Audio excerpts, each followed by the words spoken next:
Welcome to village girl Soni editorial analysis. अगर आप इस चैनल पर नए हो तो सबसे पहले मेरे चैनल को आप लोग सब्सक्राइब कर लीजिए। अगर वीडियो कहीं पे भी अच्छा लगे तो इस वीडियो को आप लोग लाइक कर दीजिए और भी अच्छा लगे तो शेयर कर दीजिए, क्योंकि शेयर करने में कोई भी पैसा आपका इन्वेस्टमेंट नहीं होता है, बस एक क्लिक करना होता है और ग्रुप में शेयर कर देना होता है। और गाइज हर एक वीडियो में मैं आपको कोशिश करती हूँ कि 40 है ना 40 आपको वोकैब याद करा दूँ। इससे क्या होता है कि हर एक दिन अगर हम 40 वोकैब याद करते हैं तो महीने के 12,000 है ना 12,000 वोकैब, अगर प्रत्येक दिन मैं क्लास लेती हूँ तो 12,000 वोकैब हम लोग यानी कि 40 गुना 30 करते हैं तो 12,000 हमें वोकैब याद हो जाएंगे। लेकिन मैं सैटरडे संडे को क्लास नहीं ले पाती हूँ तो लगभग हम मान के चलते हैं कि 10,000 वोकैब हम महीने के याद करेंगे, जिसमें बहुत सारे वोकैब रिपीट भी होंगे। तो जो बच्चे डेली मेरी वीडियो को देखते हैं उनको मैं 40 वोकैब डेली याद करा देती हूँ। जिन्होंने नहीं देखे, मेरे प्रीवियस 3 वीडियो अपलोड हो चुके हैं इस चैनल पर, जिसमें मैंने 40 लगभग वोकैब याद कराने की कोशिश की, यानी कि लगभग 120 हमारे अब तक टोटल वोकैब हो चुके हैं। तो आखिर ये सारे फ़ायदे हैं मेरी क्लास को देखने का कि वोकैब के साथ साथ मैं आपको ग्रामर भी पढ़ा रही हूँ और एक सिंपल साधारण शब्दों में रीडिंग कम्प्रीहेंशन भी करके दिखा रही हूँ कि रीडिंग कम्प्रीहेंशन कैसे करना होता है, चीज़ों को तोड़ कर सीखना होता है, पढ़ना होता है। तो गाइज अगर किसी ने मेरी प्रीवियस वीडियो को नहीं देखी है तो उन सारे वीडियो का लिंक है डिस्क्रिप्शन और कमेंट में, उन वीडियो को भी आप लोग देख लीजिए, आपको वोकैब याद करने में आसानी होगी। चलो स्टार्ट करते हैं आज का अपना एडिटोरियल।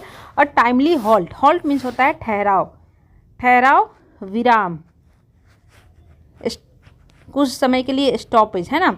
और टाइमली मतलब होता है समय से, ठीक है। अब यहाँ पे क्या आ रहा है कि ये क्या है, एक टाइमली ठहराव है, यानी कि समय से हमने क्या किया है, चीज़ों को रोक दिया है। अब देखो और यहाँ पे लगा है, ये क्या है, आर्टिकल है। तो आर्टिकल के बाद हमेशा और हमेशा नाउन आता है, तो हॉल्ट क्या है, अपना नाउन हो गया। और नाउन क्या होता है, जैसे हॉल्ट रुकाव है, रुकाव कैसा है, तो टाइमली है, समय से है, यानी कि ये हो गया एडजेक्टिव, यानी कि नाउन कैसा है उसके बारे में कौन सा वर्ड बताता है, ऑलवेज और ऑलवेज एडजेक्टिव ही बताता है। आगे पढ़ते हैं। On the Haldwani eviction issue, eviction means होता है रिमूव करना, हटा देना, निष्कासन कर देना। ओके, तो एक रिमूवल हुआ है, एक निष्कासन हुआ है। किसका निष्कासन हुआ है, हल्द्वानी। और इन्हीं के इशू पर, इन्हीं के मैटर पे ये सारी चीज़ें, ये एडिटोरियल है, ये अपना आर्टिकल है। क्या हमने पढ़ा, हल्ट मतलब होता है रुकाव, इविक्शन मतलब होता है निष्कासन और टाइमली मतलब होता है समय से। आगे पढ़ते हैं। Supreme Court must lay down rehabilitation norms for eviction from public spaces. देखो क्या कह रहा है कि सुप्रीम कोर्ट को चाहिए, मस्ट मीन्स होता है चाहिए, कि वो निर्धारित करे, क्या करे, निर्धारित करना। ले डाउन मतलब होता है निर्धारित करना, नॉर्म्स मीन्स होता है, अच्छा ये हो गया। इसके बाद होता है रिहैबिटेशन, रिहैबिटेशन मतलब होता है पुनर्वास यानी कि दोबारा से वापसी। नॉर्म्स मतलब होता है मानदंड। और इविक्शन मतलब हमने याद किया ही था, क्या, निष्कासन करना। तो क्या कह रहा है कि सुप्रीम कोर्ट को चाहिए कि वो निर्धारित करे, ले डाउन मतलब होता है निर्धारित करे, पुनर्वास नॉर्म्स की, यानी कि मानदंड, यानी कि किस आधार पर हम दोबारा से वापसी करें, वैसा उसे सुप्रीम कोर्ट को निर्धारित करना चाहिए। तो किसके लिए, तो के लिए यहाँ पे फॉर आया, उनके लिए जिनको इविक्शन कर दिया जा रहा है, हटा दिया जा रहा है, कहाँ से, पब्लिक स्पेसेस से, यानी कि पब्लिक जगहों से, यानी कि ऐसे जगह, public platform, public space, public जगह जहाँ पर लोग रहते हैं, वहाँ से उनको हटा दिया जा रहा है। तो कैसे उनको पुनर्वास किया जाए, ऐसे सुप्रीम कोर्ट को फैसले निर्धारित करने चाहिए। The Supreme Court's timely intervention has halted the forcible eviction of some 50,000 people from Haldwani in Uttarakhand. ठीक है, तो यहाँ पे 3 वोकैब हमें ऐसे मिले जो हमारे काम के लायक है। जैसे इंटरवेंशन मतलब होता है हस्तक्षेप, हस्तक्षेप मतलब होता है बीच में पड़कर मैटर को सुलझाना। हॉल्टेड मतलब होता है रोकना। अब यहाँ पे हॉल्टेड V3 आया है इस वजह से क्योंकि ये हैज है। और फोर्सिबल मतलब होता है जबरदस्ती, फोर्सिबल मतलब क्या होता है, जबरदस्ती। ओके, तो क्या कह रहा है कि सुप्रीम कोर्ट का जो समय से हस्तक्षेप हुआ है इसने रोक दिया है ना। तो मेन सब्जेक्ट अपना क्या है, इंटरवेंशन।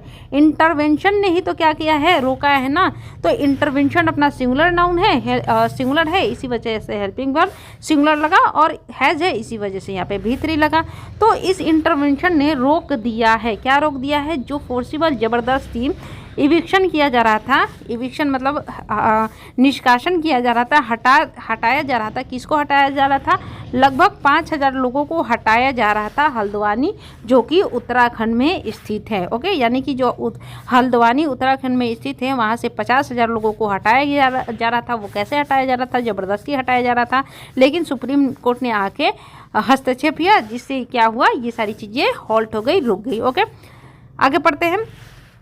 वेयर, जहाँ पर, यानी कि उत्तराखंड में, the occupants are accused for squatting on railway property for decades. क्या करा है कि जहाँ पर, यानी कि जहाँ पे, कहाँ पे? हल्द्वानी उत्तराखंड में जो ऑक्यूपेंट्स है, ऑक्यूपेंट्स मतलब निवासी है ना। ऑक्यूपेंट्स मतलब क्या होता है? निवासी, जिसने वहाँ पर निवास किया है, जिसने वहाँ पे ऑक्यूपाई किया है जगह को। एक्यूज मतलब होता है दोष लगाना, है ना, आरोप लगाना, दोषी। और स्क्वेटिंग मतलब होता है कब्जा करना। स्क्वेटिंग मीन्स क्या होता है? कब्जा करना। ठीक है, तो जहाँ पर वहाँ के जो निवासी है, यानी कि 50,000 लोगों की बात की जा रही है, इनको एक्यूज किया गया है, यानी कि दोषी ठहराया गया है, दोष लगाया जा रहा है उन पे। क्या दोष लगाया जा रहा है? कि ये कब्जा कर लिए हैं, है ना। ये देखो, एक्यूज के साथ ऑफ लगा। ऑफ क्या है? प्रीपोजिशन है, और एक्यूज्ड ऑफ होता है, यानी कि दोषारोपण, है ना।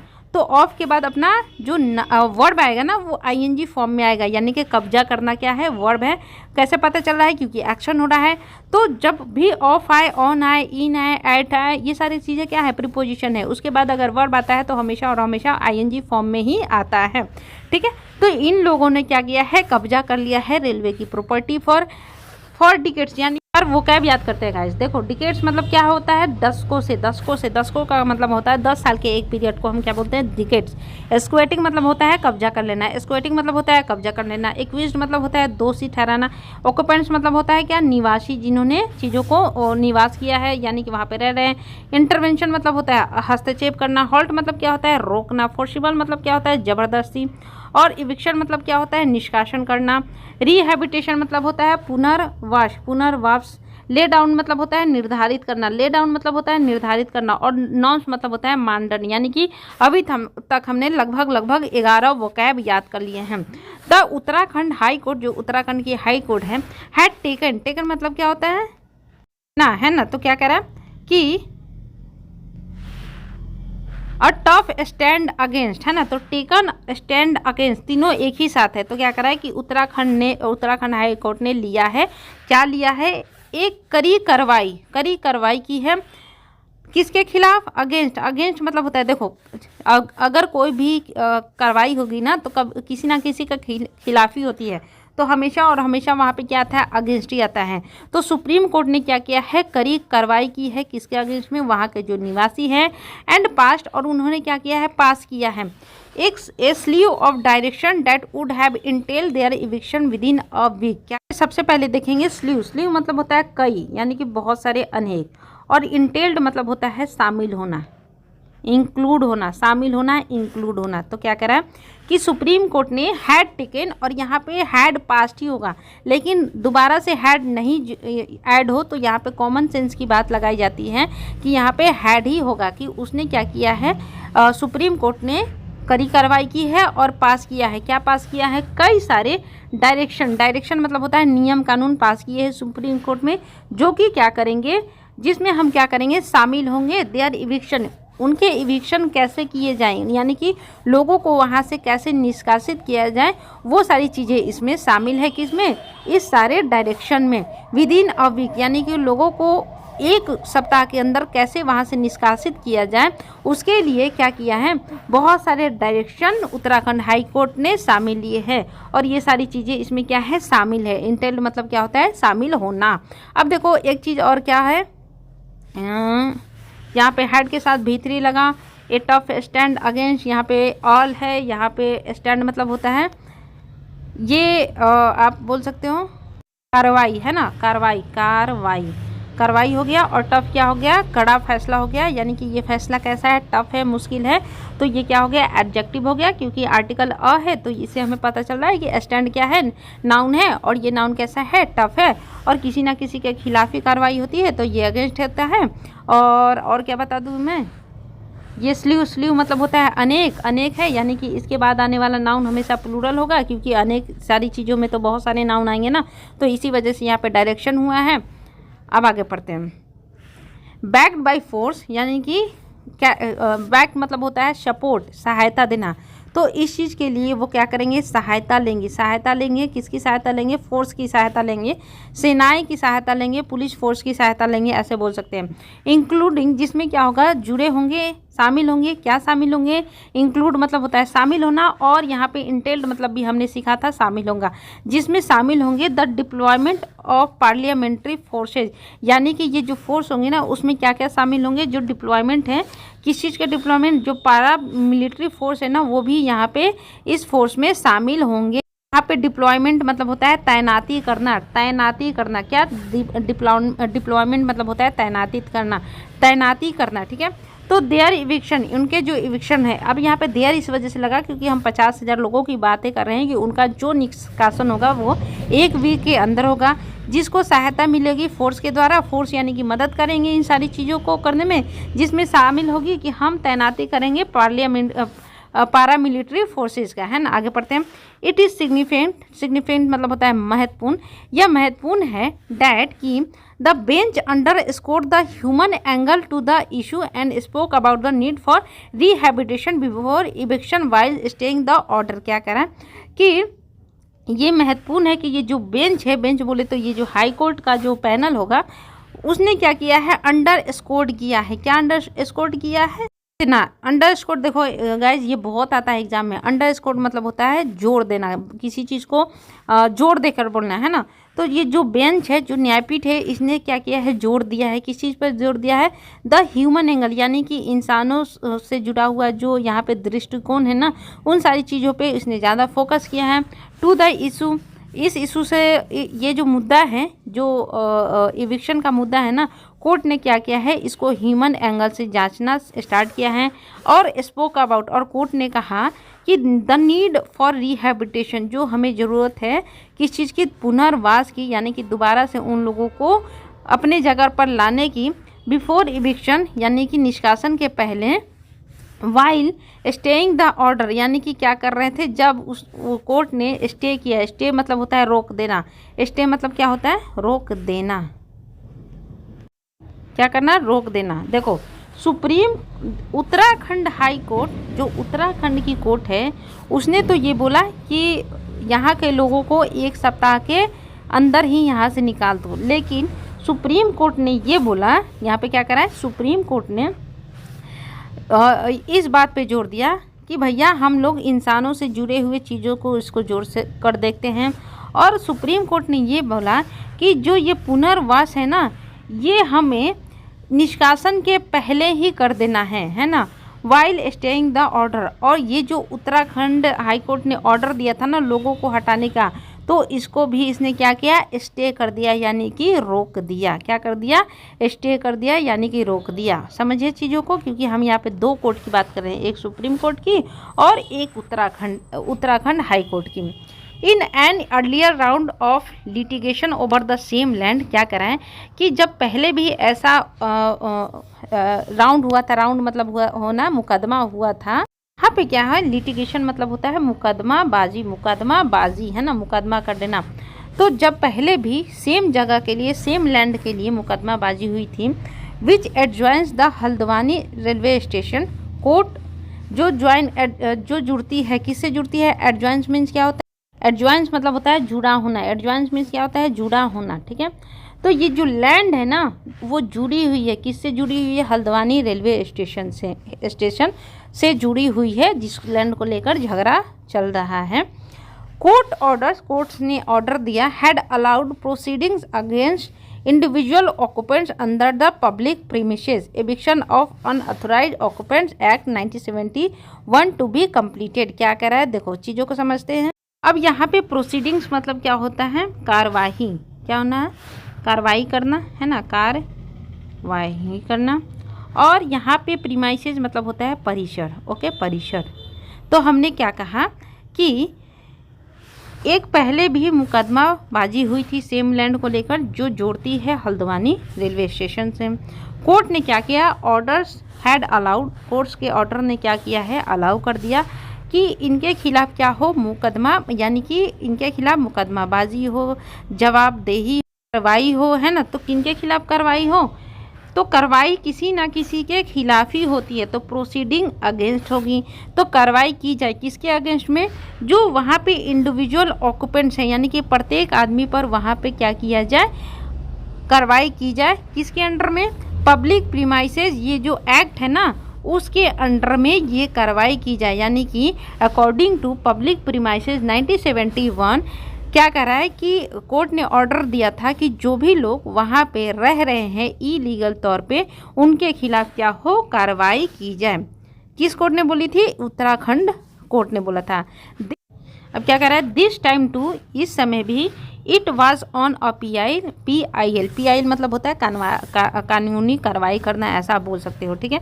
तो इस समय भी ये क्यों था, क्योंकि एक PIL डाला गया था, डैट कि द हाई कोर्ट हैड पास इस ऑर्डर, यानी कि हाई कोर्ट ने अपने ऑर्डर को पास कर दिया, इसी वजह से सुप्रीम कोर्ट ने में क्या किया गया था, PIL डाला गया था। दी हाई कोर्ट्स डिटेल जजमेंट, अगर हाई कोर्ट की डिटेल जजमेंट की जाए, है ना, डिटेल अगर उसकी एनालिसिस की जाए, सोच दिखाती है, जजमेंट यहाँ पे नाउन हो गया, है ना, और डिटेल मतलब क्या होता है, एडजेक्टिव, यानी कि वो नाउन को कैसे हमें जांच करना है, एकदम डिटेल में, डीप में हमें जांच करना है, ठीक है। तो अगर हम डिटेल में जांच करें, ये दिखाती है कि दैट द रेसिडेंट्स क्लेम, वहाँ के जो रेसिडेंट है, वो जो निवासी है, वो कह रहे हैं कि नहीं, इस ज़मीन पर हमारा अधिकार है। क्लेम मतलब होता है दावा करना, ठीक है। तो जो रेसिडेंट है उनके जो क्लेम है ना, वो क्या है, इस ट्रेसिएबल मतलब है पता लगाने योग्य, यानी कि इसका हम पता लगा सकते हैं कि क्या सही में उनके जो दावे हैं वो सही है कि नहीं है। कैसे पता लगाएंगे, 1907 ऑफिस मेमोरेंडम, है ना। तो 1907 ईस्वी में जो कानूनी रिकॉर्ड थे ना, जो कानूनी रिकॉर्ड, मेमोरेंडम मतलब होता है रिकॉर्ड, ऐसे रिकॉर्ड जो रिटेन में हो, है ना, ऐसे रिकॉर्ड जो रिटेन में हो। तो जो 1907 ईस्वी में एक रिकॉर्ड बनाया गया, एक रिकॉर्ड लिखा गया कि हाँ भाई ये ज़मीन इनकी है या फिर ये यहाँ के निवासी है नहीं है, है ना। तो उसी रिकॉर्ड से हमें पता लगाने की ज़रूरत है, और ये रिकॉर्ड कहती है, क्या कहती है, दैट सेज, यानी कि ये जो रिकॉर्ड है वो कहती है द एरिया, यानी कि ये जो एरिया है, एरिया भी मैनेज, इसको मैनेज करना चाहिए किसके अंडर में, अंडर रूल्स, है ना, ऐसे रूल्स के अंडर में इसे मैनेज करना चाहिए जो संबंधित है, पर्टेनिंग मतलब होता है संबंधित, ऐसे रूल से संबंधित है जिसे हम क्या बोलते हैं, नेजुल लैंड के नाम से हम जानते हैं। यानी कि नेजुल लैंड से रिलेटेड हमारे संबंधित नियम हैं, और इसी नियम के अंडर में हमें रिकॉर्ड मिले हैं, और इसी रिकॉर्ड से हमें पता लगाने की ज़रूरत है जो वहाँ के रेसिडेंट दावा कर रहे हैं कि ये उचित दावा कर रहे हैं कि नहीं कर रहे हैं। तो पर्टेनिंग मतलब होता है संबंधित होना, मेमोरेंडम मतलब होता है रिकॉर्ड होना, रिटेन ट्रेसेबल मतलब होता है पता लगाना, क्लेम मतलब होता है दावा करना, प्रीमाइसेज मतलब होता है परीक्षण, एडवांस मतलब होता है जुड़ा होना, प्रोसीडिंग्स मतलब होता है कार्रवाई करना, प्रोसीडिंग मतलब होता है कार्रवाई करना, लिटिगेशन मतलब होता है मुकदमाबाजी करना, स्टेइंग मतलब होता है रोकना, एंगल मतलब होता है दृष्टिकोण, अंडरस्कोर मतलब होता है रेखांकित करना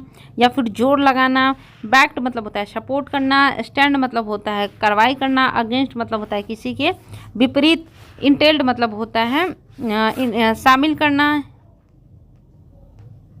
इसके बाद अपना आता है हॉल्टेड मतलब होता है रोकना, स्क्वेटिंग मतलब होता है कब्जा कर लेना, एक्विज्ड मतलब होता है दोषारोपण करना, ऑक्यूपेंट्स मतलब होता है निवासी, डिकेट्स मतलब होता है 10 साल, स्लीव मतलब होता है कई सारे, हॉल्टेड मतलब होता है रोकना, फोर्सिबल मतलब होता है जबरदस्ती, एविक्शन मतलब होता है निष्कासन करना, इंटरवेंशन मतलब होता है हस्तक्षेप करना, रिहैबिलिटेशन मतलब होता है पुनर्वास, ले डाउन मतलब होता है निर्धारित करना। ठीक है, दी कोर्ट हैज़ रूल्ड मतलब होता है फैसला सुनाना। तो जो कोर्ट ने है वो उसने क्या क्या फैसला सुनाया, डैट की it was not a government order, यानी कि कोर्ट ने बोला कि ये जो ऑर्डर था, ये जो मेमोरेंडम था, ये जो रिकॉर्ड था ना, ये कोई गवर्नमेंट ऑर्डर नहीं था, लेकिन क्या था, ओनली अ कम्युनिकेशन, यानी कि केवल और केवल ये बातचीत करने के लिए रिकॉर्ड बनाया गया था ऑन मतलब ये रिकॉर्ड क्यों बनाया गया था, on how to manage the land, यानी कि इस ज़मीन को, है ना, इस ज़मीन को जो कि हल्द्वानी रेलवे स्टेशन से जुड़ा हुआ है, इस ज़मीन को कैसे हमें मैनेज करना है, इसके लिए एक रिकॉर्ड बनाया गया था। और ये कोई सरकारी रिकॉर्ड नहीं था। And it does not amount to मतलब होता है बराबर होना, इक्वल होना, और ये बराबर नहीं है, किस चीज़ के बराबर नहीं है, to declaring it a nazul land, यानी कि नेजुल लैंड मतलब इसे हम ये नहीं बोल सकते हैं कि ये भाई नेजुल लैंड है, यानी कि ये जो मेमोरेंडम है ना, नेजुल लैंड होने के बराबर नहीं है, यानी कि हम इसका कंपैरिजन नहीं कर सकते हैं इस चीज़ से। ओके, आगे समझते। यहाँ पे एक चीज़ हमें कंफ्यूजन में डाल दी है कि ये नेजुल लैंड होती क्या है, तो इसके बारे में अब बताया जा रहा है। डैट इज, जो कि लैंड है, ऐसी ज़मीन है, that has fallen into the hands of the state by estate. Estate मतलब होता है ऐसी प्रॉपर्टी जिसका कोई मालिक नहीं हो, ऐसी प्रॉपर्टी जिस पे किसी का हक नहीं हो, यानी कि किसी ने अपना हक नहीं दिखाया और सरकार ने उसे अपना बता लिया, उसे बोलते हैं एस्टेट लैंड। ठीक है, तो नेजुल लैंड ऐसी ज़मीन होती है जो सरकार के हाथों में बाय एस्टेट आई है, यानी कि इसका कोई मालिकाना हक नहीं मिला, तो सरकार ने इसे अपने हाथ में ले लिया। आगे पढ़ते हैं हम।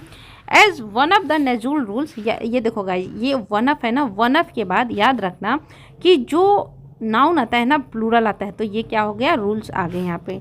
तो अगर हम सारे रूल्स में से एक रूल को निकाल कर बात करें तो वो कहता है that there cannot be sale or lease, यानी कि हम ना तो इस ज़मीन को सेल कर सकते हैं, ना तो हम इसे लीज पर दे सकते हैं। अब ये लीज मतलब क्या होता है, लीज मतलब होता है पट्टे पर देना, यानी कि दो लोगों के बीच में एग्रीमेंट होता है कि फिक्स पीरियड टाइम के लिए, कि इस पीरियड टाइम तक तुम इस लैंड का क्या कर सकते हो, यूज कर सकते हो, और उस समय तक के लिए दूसरा बंदा पहले बंदे को कुछ अमाउंट पेड करता है, तो उसी को बोलते हैं लीज पे, यानी कि भाड़े पर ले लेना, पट्टे पर ले लेना। ठीक है, तो क्या कहता है कि जो नेजुल रूल्स है ये कहता है कि इस ज़मीन को ना तो हम बेच सकते हैं, ना तो पट्टे पर दे सकते हैं। The court rejected all claims, court ने क्या किया कि सारे दावों को रिजेक्ट कर दिया, मेड बाय द ऑक्यूपेंट्स, यानी कि यहाँ के जो निवासी थे उनके द्वारा जो ये क्लेम किया गया था ना, उसको निष्कासित कर दिया। Based on purported documents for lease, यानी कि जो कथित तौर पर, परपर्टेड मतलब होता है कथित तौर पर जो डॉक्यूमेंट्स थे लीज के, है ना, जो पट्टे पर लिया गया था उस ज़मीन को, उस ज़मीन के जो डॉक्यूमेंट्स हैं, उस डॉक्यूमेंट के आधार पर क्या किया, कोर्ट ने रिजेक्ट कर दिया। For sale and in some cases purchases through auction, और कुछ केसेस में क्या हुआ था कि यहाँ के जो ज़मीन है ना, उनको क्या किया गया था, ऑक्शन किया गया था। ऑक्शन बोले नीलामी करना, ऑक्शन मतलब क्या होता है, नीलामी करना। ठीक है, नीलामी करना। अब देखो क्या कहते हैं, चीज़ों को समझो। क्या हुआ कि वहाँ के जो निवासी हैं उन्होंने बोला, देखो स्टेट ने बोला कि ये ज़मीन हमारी है, क्या बोला, स्टेट ने बोला ये ज़मीन हमारी है ना। तो स्टेट की ज़मीन कब होती है, जब वो क्या होती है, नेजुल लैंड होती है। नेजुल लैंड मतलब स्टेट लैंड होती है ना, क्या होती है वो, स्टेट लैंड होती है। स्टेट मतलब अगर किसी ज़मीन का मालिकाना हक नहीं होता है तो वो स्टेट के पास चली जाती है।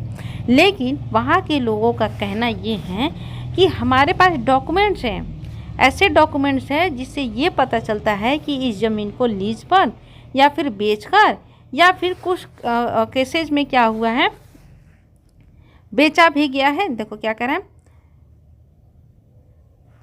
या तो बेचा गया है या फिर लीज पर दिया गया है ना। तो ये कैसे स्टेट का हुआ, है ना। स्टेट का तो तभी होगा जब ना तो उसे बेचा जाए, ना तो उसे ख़रीदा जाए, ना तो उसे पट्टे पर दिया जाए। लेकिन फिर भी जो है कोर्ट ने सारे दावों को क्या किया, रिजेक्ट कर दिया। पे मैटर क्या है ये समझते हैं। मैटर ये है कि स्टेट उस ज़मीन को कब्जा कर लेती है जो स्टेट ज़मीन होती है, यानी कि उसका कोई मालिकाना हक नहीं होता है। ठीक है, अब वहाँ पे कुछ लोग जाके रहने लगे, ठीक है, और इसको बोलने लगे कि ये क्या है, नेजुल लैंड है। ठीक है, नेजुल लैंड मीन्स कि वैसा ज़मीन जो स्टेट के हाथ में आके गिर गया है ना, यानी कि उसका कोई मालिकाना हक नहीं है। अब क्या है कि नेजुल रूल्स ये कहता है कि हम ना तो इस लैंड को सेल कर सकते हैं, ना तो इसे लीज पर दे सकते हैं। ठीक, कोर्ट ने क्या किया कि सारे क्लेम्स को, सारे दावों को रिजेक्ट कर दिया जिस क्लेम को वहाँ के जो निवासी हैं उसने दावा किया था। और उस दावे को उसने कैसे किया था कि उनके पास कथित तौर पे डॉक्यूमेंट्स थे कि इस ज़मीन का लीज हुआ है, सेल हुआ है और कुछ केसेज में परचेजिंग भी की गई है नीलामी के द्वारा। तो भाई अगर ऐसा है तो फिर ये आपकी ज़मीन यानी कि स्टेट की ज़मीन कैसे हुई? यानी कि जब आपकी ज़मीन है ही नहीं तो वहाँ से आप हटाएंगे कैसे हमें? लेकिन फिर भी जो कोर्ट है ना, इन सारे डॉक्यूमेंट्स को क्या कर दिया? रिजेक्ट कर दिया। क्या कर दिया? रिजेक्ट कर दिया। ठीक है, मामला समझ में आई क्या? फिर से एक बार समरी पढ़ लेते हैं, फिर हम क्या करेंगे, वोकैब दोबारा से याद करेंगे। वोकैब लगभग यहाँ पे मैं आपको केवल और केवल यहाँ से लेकर यहाँ तक 30 वोकैब आपको अच्छे वाले मैं याद करा दूंगी। ठीक है, तो क्या करा है कि सुप्रीम कोर्ट ने क्या किया है, समय से हस्तक्षेप किया है ना। क्या किया है कि जो ज़बरदस्ती निष्कासन किया जा रहा था 50,000 लोगों को हल्द्वानी से उत्तराखंड में, उस चीज़ को उन्होंने रोक दिया है। जहाँ पे वहाँ के जो निवासी हैं उनको दोषी ठहराया गया है, दोष लगाया गया है कि इन्होंने कब्जा कर लिया है रेलवे प्रॉपर्टी फॉर डिकेड्स, यानी कि दशकों से रेलवे की प्रॉपर्टी पर ये रहते आ रहे हैं। उत्तराखंड हाई कोर्ट ने क्या किया है कि एक मजबूत कड़ा फैसला लिया है वहाँ के निवासियों के खिलाफ, क्योंकि वहाँ के जो उत्तराखंड है गवर्नमेंट, उनको लगता था कि ये क्या है, इलीगली यहाँ पे रह रहे हैं ना। और एक्शन लेते हुए उसने क्या किया, बहुत सारे डायरेक्शन बताए है ना, जो कि क्या करेंगे, इविक्शन करेंगे, यानी कि कैसे हमें यहाँ से इविक्ट कर देना है और इसके कैसे इन्हें यहाँ से हटा देना है। इसके लिए इन्होंने क्या किया, फोर्स की सहायता ली, जिसमें इन्होंने कहा कि हम पार्लियामेंट्री फोर्सेस को, पारामिलिट्री फोर्सेस को भी शामिल करेंगे। यह महत्वपूर्ण है कि जो बेंच है इन्होंने जोर दिया किस चीज़ पर, ह्यूमन एंगल को लेकर, यानी कि इस सुप्रीम कोर्ट ने। एंड कहा, क्या कहा, पहले आप लोग क्या करो कि यहाँ पे जो लोग हैं अगर उनको आप इविक्शन कर रहे हो तो उसके पहले वो कहाँ पे रहेंगे, उनके लिए पुनर्वास की योजना बनाओ। यानी कि उनके लिए अगर वहाँ उस ज़मीन से आप उन्हें हटा रहे हो तो कहीं ना कहीं तो आप रखोगे ना, तो उसके लिए पुनर्वास की योजना आप बनाइए। और इस ऑर्डर को उसने रोक दिया कि पहले इनके रहने की व्यवस्था बनाइए, तब इनको क्या कीजिए, यहाँ से निष्कासित कीजिए। ठीक है, अब क्या हुआ कि पहले भी मुकदमा हुई थी सेम लैंड के ऊपर, जो कि हल्द्वानी रेलवे स्टेशन से जुड़ा है। कोर्ट ने क्या ऑर्डर दिया था कि मुकदमाबाजी करेंगे, हम क्या करेंगे, वहाँ के जो प्रत्येक आदमी है ना उनके ऊपर हम क्या करेंगे, मुकदमा दायर करेंगे। किसके एक्ट के तहत?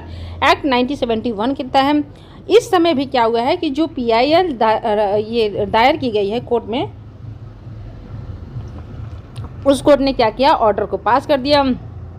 जो हाई कोर्ट है उसने क्या किया, डिटेल जजमेंट दिया है। उसमें ये शो करता है कि जो रेसिडेंट्स क्लेम करते हैं उस क्लेम को हमें पता लगाने की ज़रूरत है उस रिकॉर्ड से, जो ये कहता है कि जो एरिया है उसको हमें मैनेज करना चाहिए।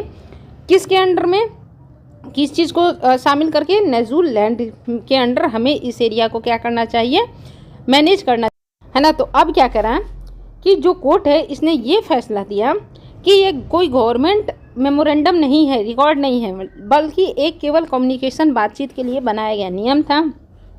और ये इसके बराबर हम नहीं समझ सकते हैं कि हम इस मेमोरेंडम के आधार पे इन सारी ज़मीन को नजूल लैंड करार दे, जो कि ये कहता है कि ये स्टेट के हाथों में ऐसे ही पड़ गए क्योंकि इनका कोई मालिकाना हकदार नहीं था।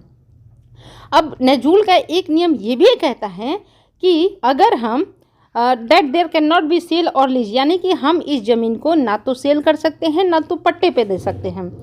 लेकिन कोर्ट ने ये सारी चीज़ों को रिजेक्ट कर दिया, जबकि वहाँ के जो निवासी थे उन्होंने कथित रूप से डॉक्यूमेंट भी पेश किया था कि ये लीज पे भी दिया गया है, सेल भी किया गया है और कुछ मामलों में ऑक्शन भी दिया गया है। तो फिर ये आपके हाथों में कैसे आए, है ना, तो फिर आप हमें नहीं हटा सकते हैं। चलो याद करते हैं वो क्या। ऑक्शन मतलब होता है नीलामी, परपर्टेड मतलब होता है कथित तौर पर, परपर्टेड मतलब होता है कथित तौर पर, लीज मतलब होता है पट्टा, लीज मतलब होता है पट्टा, स्ट्रीट मतलब होता है किसी की मालिकाना हक नहीं होना, ये छोड़ देते हैं हम। अमाउंट टू मतलब होता है बराबर होना, पर्टेनिंग मतलब होता है शामिल होना, पर्टेनिंग मतलब होता है शामिल होना, पर्टेनिंग मतलब होता है शामिल होना। मेमोरेंडम मतलब होता है रिकॉर्ड, मेमोरेंडम मतलब होता है रिकॉर्ड, रूल्ड मतलब होता है आदेश देना। ट्रेसेबल मतलब होता है पता लगाना, ट्रेसेबल मतलब होता है पता लगाना। प्रोसीडिंग्स मतलब होता है मुकदमाबाजी, प्रोसीडिंग मतलब होता है मुकदमाबाजी। प्रीमाइसेज मतलब होता है परिसर, प्रीमाइसेज मतलब होता है परिसर। क्लेम मतलब होता है दावा, क्लेम मतलब होता है दावा। एडजॉइंस मतलब होता है जुड़ा होना, एडजॉइंस मतलब होता है जुड़ा होना। लिटिगेशन मतलब फिर से वही मुकदमाबाजी ही कह सकते हो आप, ठीक है। इसके बाद अंडर स्टेइंग, स्टेइंग मतलब होता है रोकना, स्टे मतलब होता है रोकना। एंगल मतलब होता है दृष्टिकोण, एंगल मतलब होता है दृष्टिकोण। अंडरस्कोर मतलब होता है जोड़ देना। बेंच मतलब होता है न्यायपीठ, बेंच मतलब होता है न्यायपीठ। फोर्सेस, फोर्सेस मतलब होता है बल, ठीक है। इसके बाद डिप्लॉयमेंट, डिप्लॉयमेंट मतलब होता है तैनाती, डिप्लॉयमेंट मतलब होता है तैनाती। स्लीव मतलब होता है अनेक, स्लीव मतलब होता है अनेक। डिकेट्स मतलब होता है 10 साल के पीरियड को डिकेट्स बोलते हैं। टेकन मतलब इंटेल्ड, इंटेल्ड मतलब होता है शामिल होना, इंटेल मतलब होता है शामिल होना, इंटेल मतलब होता है शामिल होना। स्टैंड अगेंस्ट खिलाफ होना, स्टैंड अगेंस्ट खिलाफ होना। स्क्वेटिंग मतलब होता है कब्जा कर लेना, स्केटिंग मतलब होता है कब्जा कर लेना। स्क्वीज मतलब होता है दोषी ठहरा देना। इसके बाद ऑक्यूपेंट मतलब होता है निवासी, ऑक्यूपेंट्स मतलब होता है निवासी। इसके बाद टेकन मतलब होता है लेना, टेकन मतलब होता है लेना। 27 हमने अभी तक वो कैब याद कर लिए, 27 आगे भी है। इविक्शन, इविक्शन मतलब होता है निष्कासित कर देना, इविक्शन मतलब होता है निष्कासित कर देना। नॉर्म्स मतलब होता है मानदंड, नॉर्म्स मतलब होता है मानदंड। ले डाउन मतलब होता है निर्धारित करना। यानी कि हमने ऑलमोस्ट 30 में से 30 वोकैब याद कर लिए। बताओ गाइस 30 में से 30 आउट ऑफ 30 याद हुए कि नहीं। प्लीज़ अभी पॉज करो वीडियो को और कमेंट करो कि 30 वोकैब अभी आपको याद हुए कि नहीं हुए। आगे पढ़ते हैं। Conflicts between occupants of public land and the state, ये जो कन्फ्लिक्ट्स हो रहे हैं यानी कि ये जो खींचतान हो रही है, ये जो लड़ाई हो रही है, कन्फ्लिक्ट मतलब संघर्ष है ना, कन्फ्लिक्ट मतलब संघर्ष। ये जो संघर्ष हो रही है बिटवीन, बिटवीन किसके किसके बीच में, ऑक्यूपेंट्स यहाँ के जो निवासी हैं और पब्लिक लैंड है ना, पब्लिक लैंड के जो निवासी है। और बिटवीन के साथ हमेशा और हमेशा एंड लगता है। और जो स्टेट गवर्नमेंट है इनके बीच में जो खींचतान होती है, डेट वांस जो कि चाहती हैं, क्या चाहती हैं, to reclaim the land or on neighbour ending सेगा इन द कंट्री। क्या कहता है यहाँ पे, रिक्लेम मतलब होता है दोबारा है ना, दोबारा से दावा करना है ना। और सेगा मतलब होता है कथा, कहानी। क्या कह रहा है कि जो ये संघर्ष है निवासी के बीच में और स्टेट के बीच में, पब्लिक लैंड को लेकर जो चाहती हैं कि ये दोबारा से क्लेम करे, दावा करे कि ये जो लैंड है ना, ये जो ज़मीन है ना, ये क्या है, आर नेवर इंडिसेगा इन द कंट्री। यानी कि ये एक ऐसी कहानी है जो कहानी इस देश में कभी ख़त्म ही नहीं होती। नेवर इंडिंग मतलब होता है कभी ख़त्म नहीं होने वाली। ए शॉर्टेज ऑफ हाउसिंग, यानी कि शॉर्टेज मतलब होता है कमी, यानी कि घरों की कमी। एज वेल एज, इसके साथ साथ अब एक चीज़ याद रखना कि अगर कोई नाउन, कोई सब्जेक्ट एज वेल एज से जुड़ा हो तो हेल्पिंग वर्ब हमेशा और हमेशा फर्स्ट सब्जेक्ट के अकॉर्डिंग ही आता है। आपने पढ़ा होगा ये नियम, तो इसको यूज करते हैं यहाँ पे कि शॉर्टेज ऑफ हाउसिंग है, इसके साथ इनएडिक्वेट यानी कि अपर्याप्त recognition of the right to shelter means that larger masses of people encroach on vacant land be it on the bed of water bodies और गवर्नमेंट प्रॉपर्टीज। क्या कहते हैं कि घरों की कमी है, इसके साथ अपर्याप्त रिकॉग्निजेशन है, रिकॉग्निजेशन मान्यता है ना, रिकॉग्नाइज कर लेना, पहचान ले लेना, मान्य कर लेना, ठीक है। तो हमारे पास अपर्याप्तता क्या है, रिकॉग्निजेशन है, यानी कि हम पहचान नहीं पा रहे हैं। क्या नहीं पहचान पा रहे हैं, राइट टू शेल्टर, यानी कि राइट टू शेल्टर मतलब होता है कि हमें रहने की आज़ादी है। क्या है, आज़ादी है। मीन्स डैट, इसका मतलब होता है कि लार्ज मासेज, लार्ज मतलब होता है बड़ी संख्या में, मासेज मतलब होता है बड़ी संख्या में लोग। अब पीपुल इनरोच, इनरोच मतलब होता है कब्जा कर लेना, यानी कि क्या कर रहा है कि बड़ी संख्या में लोग क्या कर लेते हैं, कब्जा कर लेते हैं।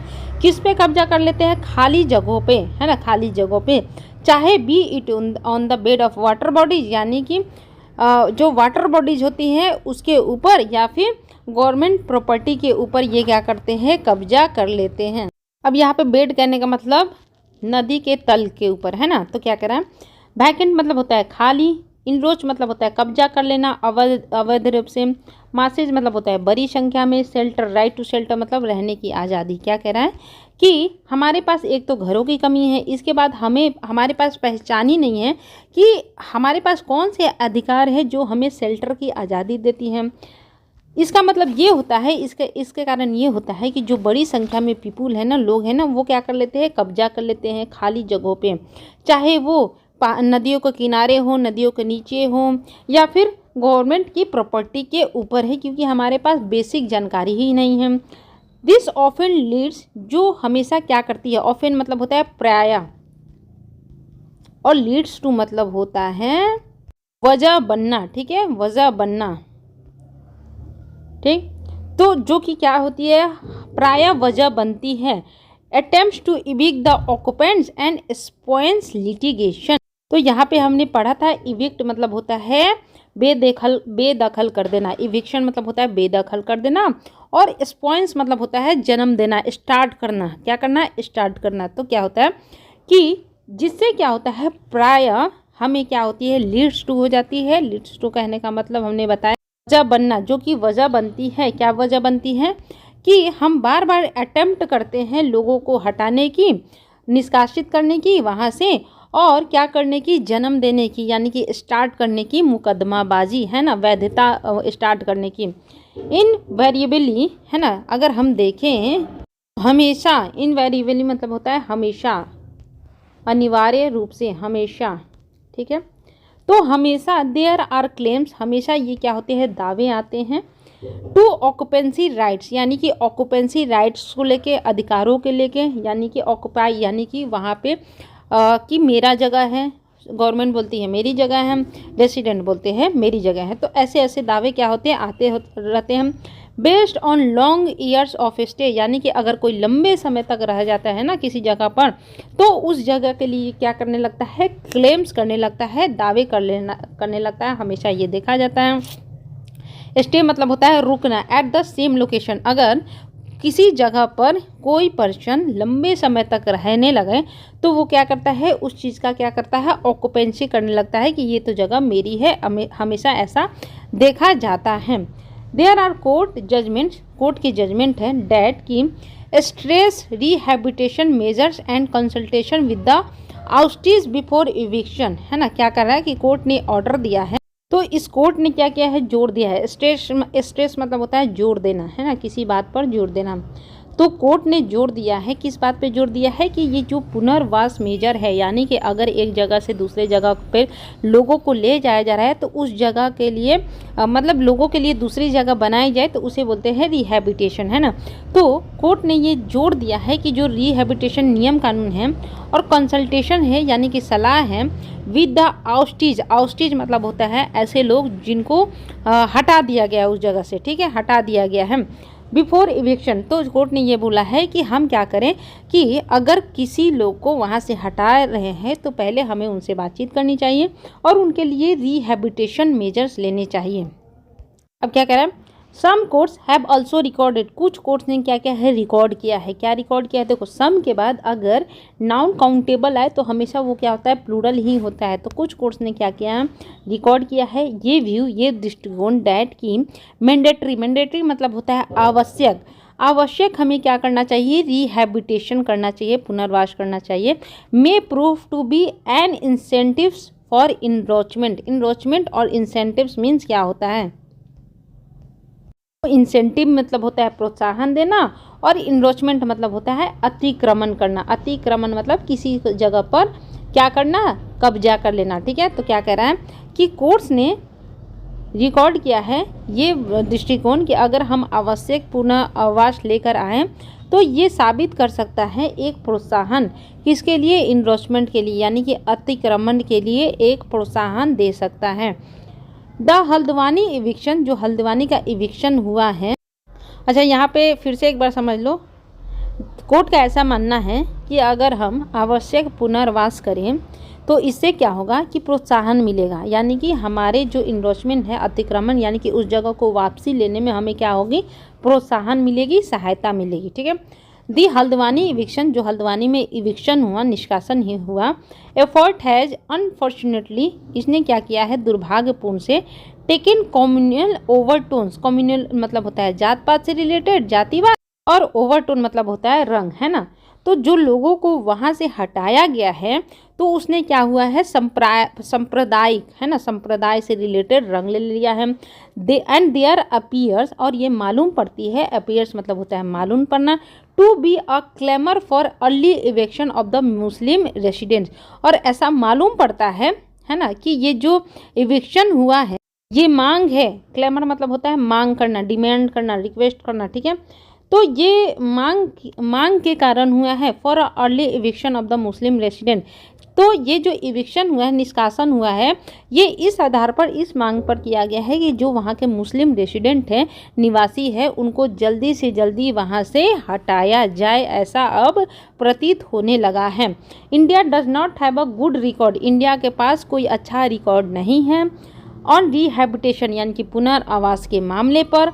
अब दोज इवेक्टेड, उनके लिए जो निष्कासित हो गए, फ्रॉम पब्लिक स्पेसेस, यानी कि पब्लिक जगहों से जिन्हें हटा दिया गया, उनके लिए दूसरी जगह की व्यवस्था करने के लिए इंडिया अच्छे रिकॉर्ड में नहीं है।